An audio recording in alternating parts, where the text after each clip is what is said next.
Saudaraku, jangan risau jika ada sekelompok orang membencimu. Kebencian mereka tidak usah dibalas, biarkan saja. Mereka tidak sadar bahwa kebencian tersebut akan menggerogoti amal mereka sendiri. Engkau pernah berbuat baik, tapi kebaikan itu sama sekali tidak pernah mereka ceritakan. Kesalahanmu di-framing berlebihan dan dibumbui narasi yang menjatuhkan. Semua jasa, peran, dan kebaikanmu dihapus dari ingatan mereka. Engkau disingkirkan, tidak diharapkan, tidak diakui. Itu bukan karena engkau paling buruk, tapi karena hati yang sudah tertutup tidak lagi adil menilai. Rasulullah SAW bersabda tentang orang yang bangkrut di akhirat. Tahukah kalian siapa orang yang bangkrut? Para sahabat menjawab, orang yang tidak punya harta dan barang. Beliau bersabda, orang yang bangkrut dari umatku adalah yang datang pada hari kiamat dengan sholat, puasa, dan zakat. Tetapi ia mencela orang ini, menuduh orang itu, memakan harta orang ini, menumpahkan darah orang itu, dan memukul orang itu. Maka kebaikannya diberikan kepada orang-orang yang ia zolimi. Jika kebaikannya habis sebelum urusannya selesai, dosa-dosa mereka dipindahkan kepadanya, lalu ia dilempar ke neraka. Hadis riwayat Muslim nomor 2581. Hadis ini menjelaskan dengan sangat tegas bahwa kebencian, ghibah, dan kezoliman bukan hanya dosa, tapi mekanisme pemindahan amal.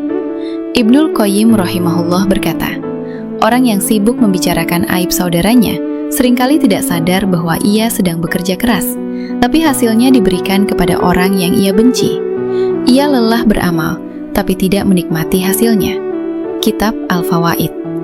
Imam An-Nawawi rahimahullah dalam penjelasan beliau terhadap hadis muflis menyebutkan bahwa kezoliman kepada manusia tidak selesai dengan istighfar saja.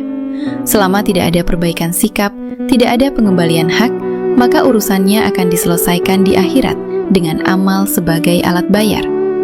Maka orang yang paham agama dan berilmu seharusnya paling takut membiarkan kebencian berlarut-larut, karena ia tahu konsekuensinya bukan ringan.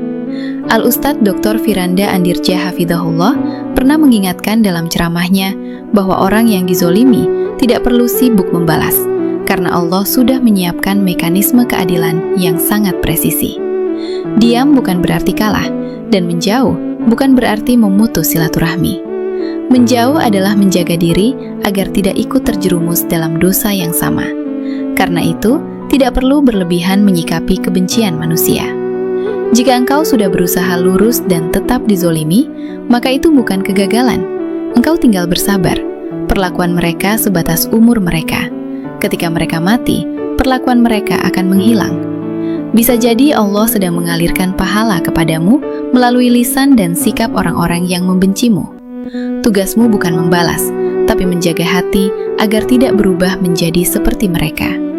Menjauhlah dengan tenang, cari lingkungan yang lebih sehat, bukan untuk membenci, tapi agar luka tidak berubah menjadi dendam.